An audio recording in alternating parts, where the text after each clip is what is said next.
Welcome back to Local Edition. I'm Brad Pomerance. We thank you for joining us. Our guest is Dennis Zine. Mr. Zine is a member of the Los Angeles City Council, and he was one of 15 people who voted unanimously for a city budget. What a shock that is for all 15 to vote for the same budget. Congratulations on that.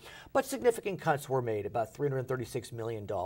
Talk to us about some of those cuts, sir. While we completed the budget, and we have a budget before July 1st, the fact of the matter is we still have unresolved contracts with the police department, the fire department, and major changes need to be made. They're looking for $40 million coming from the police department. Let's talk about that. I don't know how they're going to do that. Because the total cut was $120 million from LAPD. Right. $80 million you found, $40 you didn't. Right. I presume that has to be cut through concessions that the union would give. And well, that's the point. The union's not willing to give concessions, and they're at a stalemate. And the problem is they're going to release thousands of prisoners from the state prison back into the communities, about 11,000 coming to LA County. Well, and we can't then reduce public safety because we're going to have more criminals who are coming out of state prison back in our communities. We need to keep that police department strong. Right, well, let's talk about that because we do know there is a realignment program that must go into effect based upon the U.S. Supreme Court decision. Over 30,000. Right.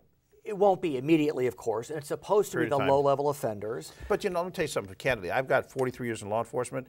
You're not a low-life offender if you're in state prison. You've committed a number of crimes. You don't go to state prison for traffic violations or for trespassing. And if you're not a hardened criminal, you'll be a hardened criminal once you get to state prison. Well, we don't have a choice, unless Governor Brown. I agree. The U.S. Supreme Court made the ruling. We have to live with it. The fact of the matter is, they say whether they're nonviolent, you're a violent prisoner, a violent person when you go to state prison. I mean, drug possession gets you in state prison. Well, not your first offense. I'm not trying to minimize the issue. The fact of the matter is, when you go to prison, state prison, you're going to be a hard criminal. So are you working with LA County? Because it will be their responsibility to deal with those prisoners. But the impact falls on the city of Los Angeles, those that are going to come back to the city of Los Angeles. And I think we're going to have an increase in crime if we don't maintain a strong police department. We need to maintain the strength of the LAPD. So what's the answer then? I mean, you had to cut. Well, there's got to be some concessions, I agree. But they've eliminated all cash overtime for the police department. They're talking about 6 furlough days, which I think is absurd. You can't furlough police officers. They're already furloughing 9/11 operators. If you eliminate overtime and then you furlough, I mean, what are you accomplishing? It's like a contradiction, though. And now the chief is really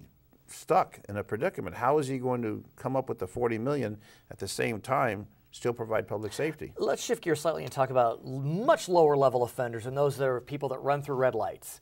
We see those photographs being snapped.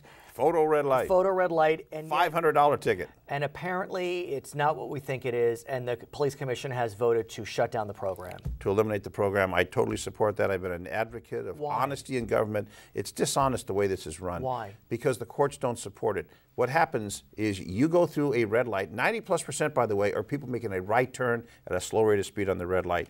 You get the notice in the mail, $500 ticket. You pay that. They collect the money. The city gets about $157. The rest goes to the state and the county, et cetera. The vendor gets a lot of money. It's a deficit to the city to run the program.